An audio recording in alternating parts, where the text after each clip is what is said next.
Hoy tenemos en línea al senador Fidel Espinosa, ¿no? ¿Lo tenemos por ahí? Aquí estamos. Hola, senador, ¿cómo estamos. está usted? Bien, aquí estamos llegando a Puerto Montt, venía de Santiago, algunas reuniones.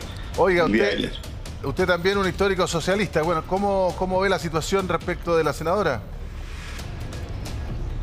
Bueno, es una situación que yo considero que es bastante compleja desde el punto de vista, ¿no es cierto?, de lo que se ha dado para el partido. Yo he señalado y he sido categórico en responsabilizar aquí a La Moneda, lo dije no ahora, lo dije en su momento cuando estábamos, ¿no es cierto?, en la situación de determinar con claridad qué es lo que había ocurrido. Y claramente, ¿no es cierto?, esto era algo que no podía generarse. O sea, un alumno de primero año de Derecho sabe que un ministro ni un parlamentario puede suscribir ningún contrato con el Estado. Y aquí hubo 15 asesores, 15, sí, que dejaron pasar esto como si nada y permitieron que se generase este hecho que mancilla, sin lugar a dudas, el honor y el nombre de una de las figuras más emblemáticas que tiene nuestro partido, como es la figura de Salvador Allende.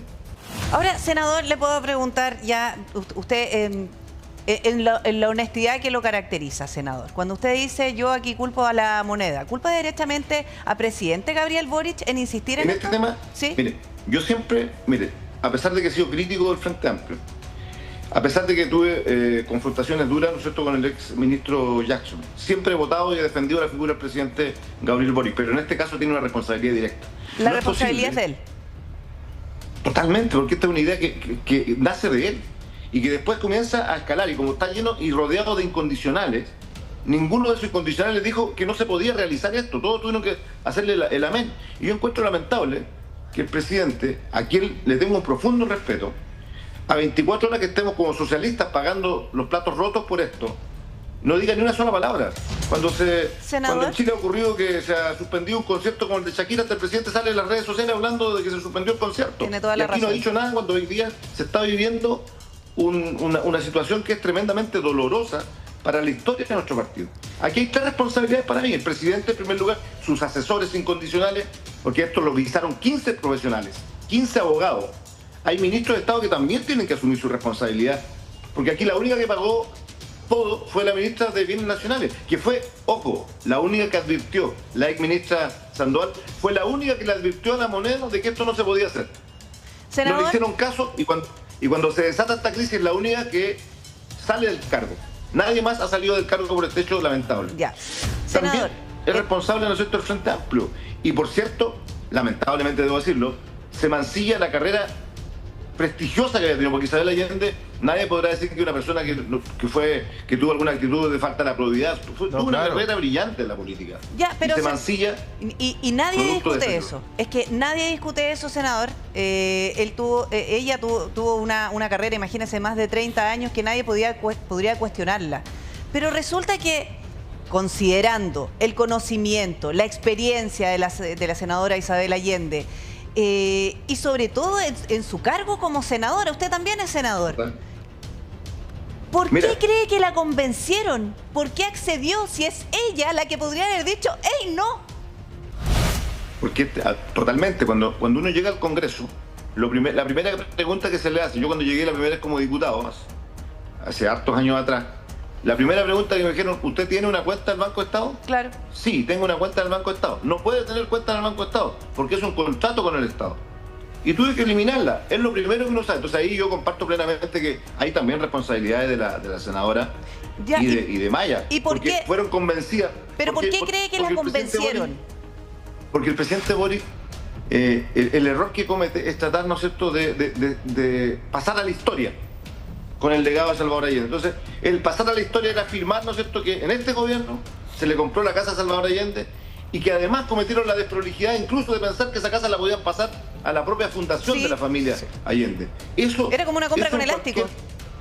Claro, por eso digo, en cualquier lugar, porque aquí no estamos hablando de sobreprecio, de colusión de tasadores, como ocurrió en el caso de Sierra Bella, porque aquí estaban en el precio que correspondía, pero no se podía hacer. Y eso lo tenían que haber advertido todos. Senador, en las Express, ¿sabe en el Ministerio del Interior. Porque es que aquí a nosotros se nos abre así un enorme signo de interrogación con esto. Es que probablemente a lo mejor uno nunca se ha enterado y quizás cuántas veces se ha hecho. Porque por algo insistió. No, yo creo que aquí solamente tiene que ver con el tema del legado. De ese hecho de que no pueden sacarse de la mente el tema de querer convertirse en la continuación del gobierno de Salvador Allende y terminaron mancillando la imagen de una persona que tiene un prestigio tremendo. Y le provocan también un daño al Partido Socialista, por cierto, pero también a la propia unidad que el propio presidente estaba diciendo que teníamos que llegar en lista única parlamentaria y todo eso, porque ya hoy día dentro del mundo socialista hay una molestia que yo comparto. Dentro del mundo socialista hay mucha molestia con la gente del Frente Amplio porque aquí los inexpertos que están actuando como amateur en estas materias fueron los que gatillaron y permitieron y visaron.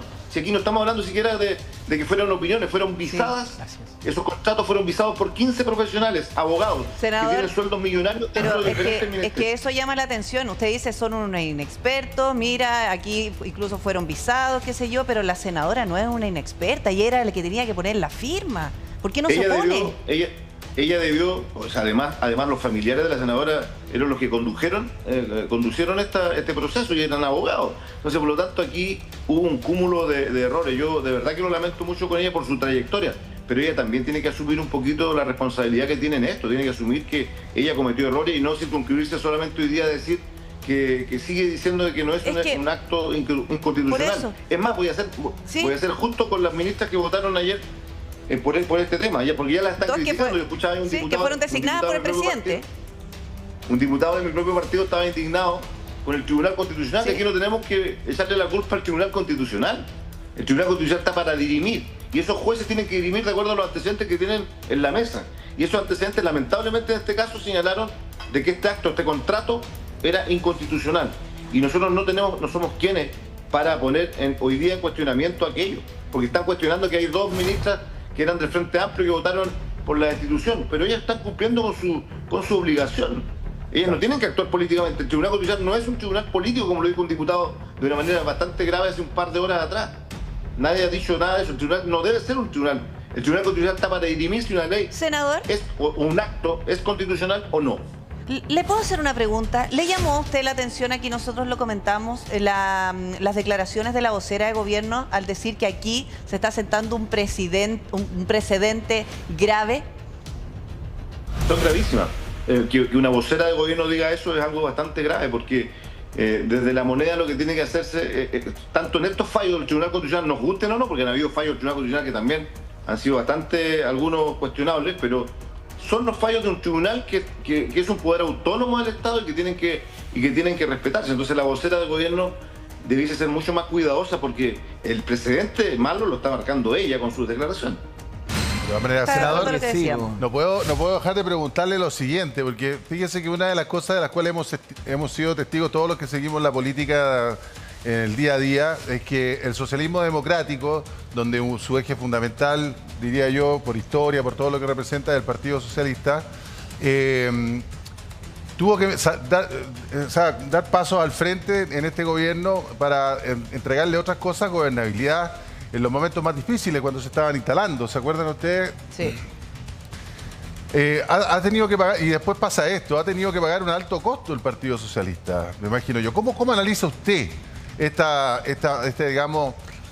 coalición de gobierno que se formó con dos ejes, que nos decían, siempre lo comentábamos, con estas dos almas, ¿no es cierto? El socialismo democrático por un lado y el Partido Comunista con el Frente Amplio.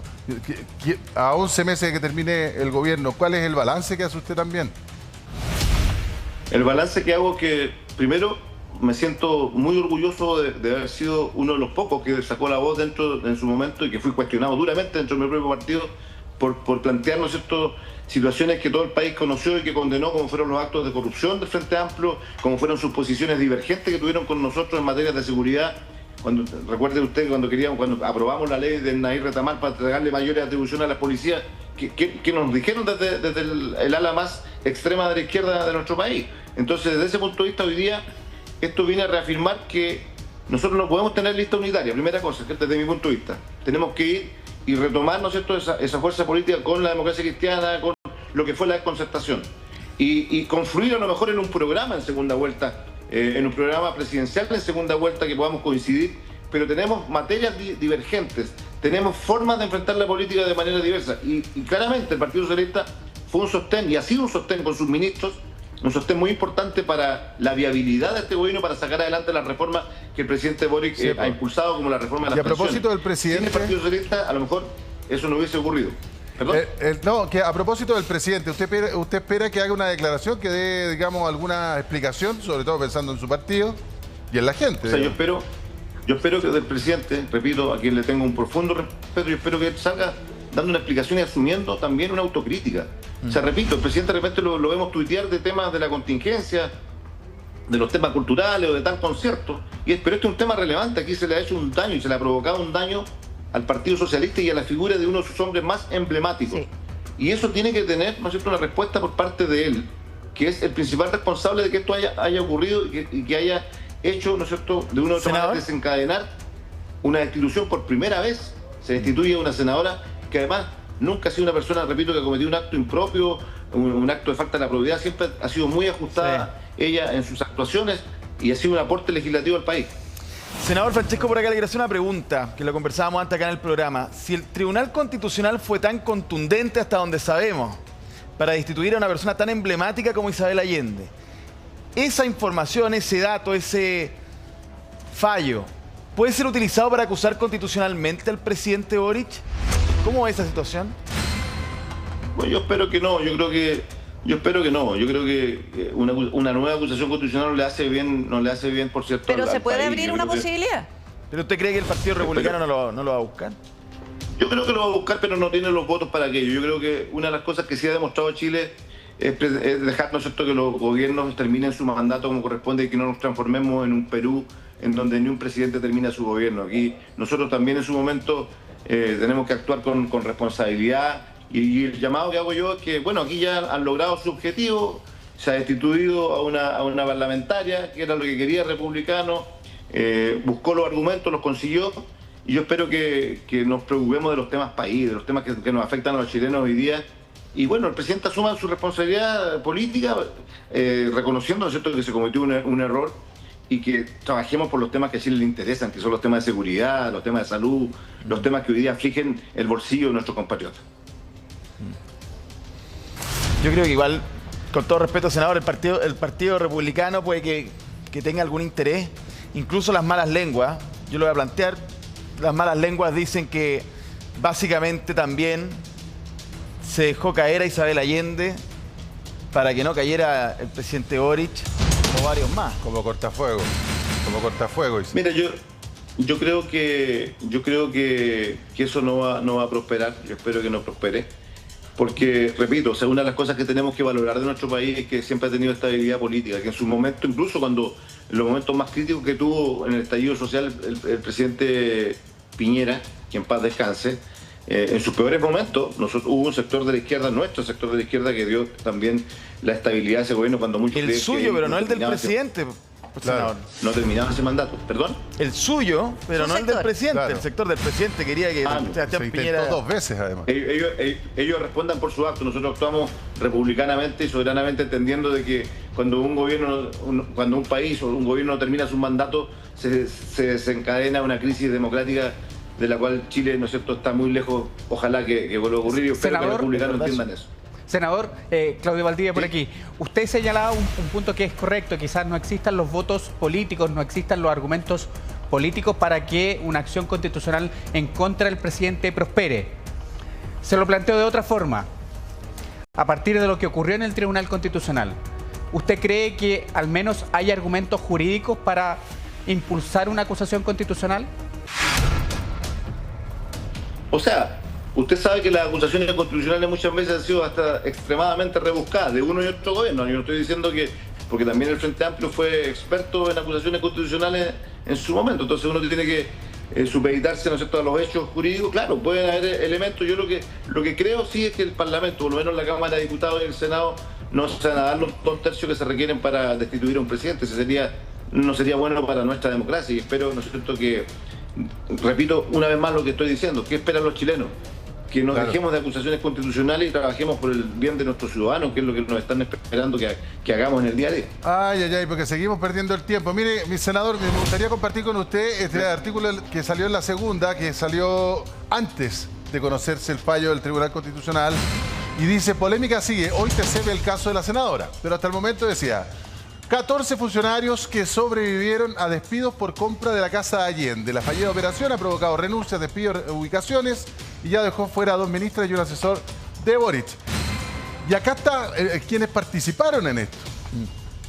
Qué impresión. Acá hay cosas que uno como ciudadano común le impactan. De verdad, te impactan.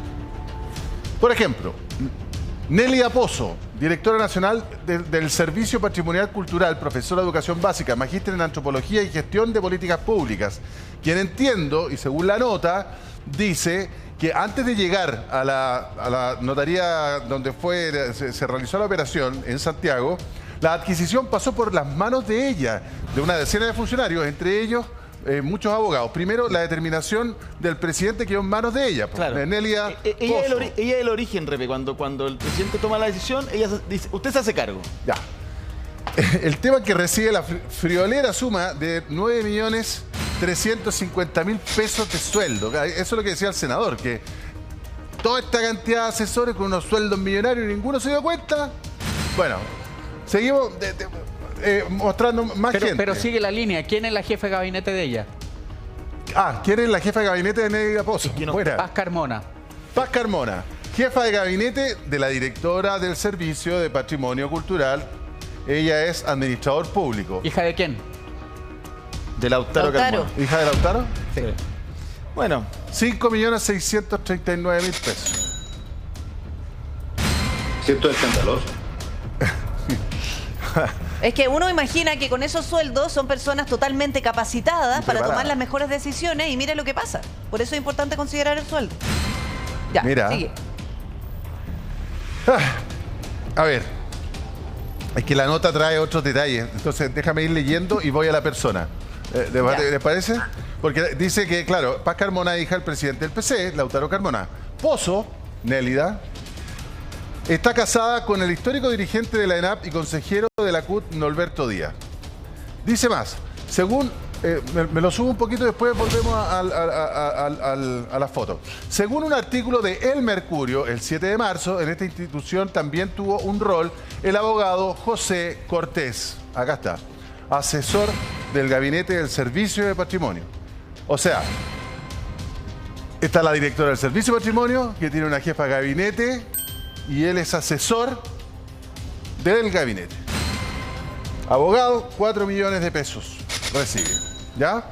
Quien habría declarado ante el fiscal Cooper, que lleva la causa, que a fines de mayo pasado coordinó con Felipe Bío, yerno de la senadora Allende y representante de la familia en el proceso, la visita a la propiedad de Guardia Vieja, asistiendo junto a Paz Carmona y Alan Trampe, subdirector de museos.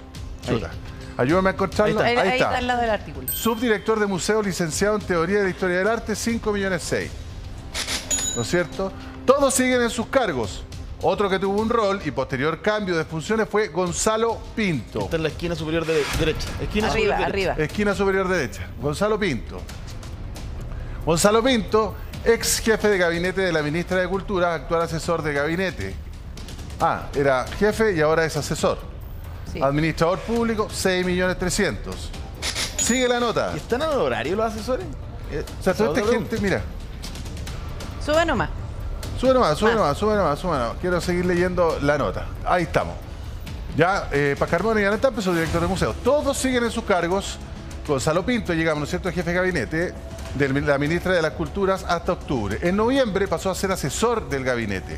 Por 5,2 millones, el mismo sueldo que recibía antes, aunque en febrero su remuneración bruta subió a 6,3 millones. El paso por bienes nacionales, dice la nota. Cuando el tema pasó a bienes nacionales, entraron más manos.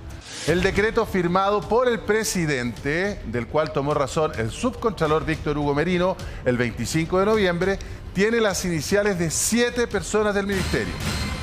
Sin embargo, solo 5 lo firmaron. Entre ellos fue posible identificar, dado que solo aparecen siglas, a Denise Hernández, quien tras la polémica renunció como jefa de gabinete de la ministra de Bienes Nacionales, Marcela Sandoval, que fue removida, recordemos. También se observan las iniciales de la jefa de la división jurídica, Macarena Díaz, quien pese a que renunció el 16 de enero... Macarena Díaz. Perdón, 10. Fue reubicada como analista jurídico en la división administrativa debido a su postnatal. Está al medio. Aquí está Macarena Díez, ex jefa de la División Jurídica de Bienes Nacionales, ex abogado. Abogado. Sí, po. Es abogado. No sé, Ahora después tiene de otro. los primeros son todos abogados. Claro, 4 millones de pesos. Ya, pero los administradores públicos también tienen dentro de la malla curricular. Pero si son administradores públicos, lo Por mínimo eso, que deberían saber. no, dentro de la malla está, lo chequeé, en las principales está derecho constitucional también, Mira. instituciones políticas también. Claro. Esto es el parangón para el mundo privado, un administrador de empresa. Claro. Que tiene que saber que el IVA se paga, ¿me entendí? ¿No? Bueno. Ya, consultados por la segunda sobre la identidad del resto de los funcionarios desde Bienes Nacionales, indicaron que preferían no entregar información relacionada con funcionarios o funcionarias que fueron parte del proceso. En su momento, el presidente solicitó la renuncia de la exministra Sandoval como una muestra de que aquí las responsabilidades tienen que ser asumidas por las jefaturas y o autoridades. Ese es un precepto que mantiene el ministro Figueroa. Recalcaron que todo el proceso estuvo a cargo de Macarena Díez, mientras fue jefa jurídica, y añadieron que lo relevante para ellos son las jefaturas. Oye, pasó por manos de gente que sabe de esta cuestión. Pero el presidente pide la renuncia de la ministra de Bienes Nacionales, pero Fusible, ¿no? autocrítica personal, senador, parece que ninguna. ¿Qué le pareció este mapita que publica la segunda? Mira, le voy a pedir mil disculpas porque me están esperando unos pescadores en Puerto Montt que me están esperando desde las 10:30. El avión yo aterricé hace poquito, entonces tengo que irme a esa reunión, pero quiero opinar lo último para decir lo siguiente. Todos esos asesores, si tuvieran un poquito de criterio, dejarían sus cargos ellos antes que le pidan la renuncia, porque todos tienen responsabilidad. Lo segundo, respecto a lo que usted plantea, claramente yo creo que el presidente aquí cortó el hilo por lo más delgado, que fue la ministra. Fíjate que la ministra Sandoval fue la única que advirtió que esto no se podía realizar y no le hicieron caso. A diferencia de toda la gente que está aquí. A diferencia de todos los que están ahí, fue la única que dijo, ¿sabe qué? Esto no se puede hacer. Entonces yo, no es que esté haciendo una defensa de ella, lo que digo yo es que el gobierno que se dice ser feminista termina culpando a una mujer de las responsabilidades que no son de esa mujer. Esa es la verdad.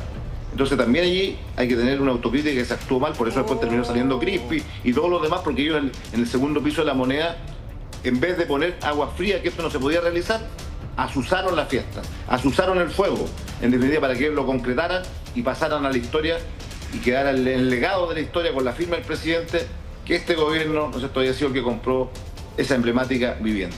Yo lo lamento profundamente, yo espero que el Partido Socialista el próximo sábado se tome definiciones políticas importantes también en la línea de lo que he planteado.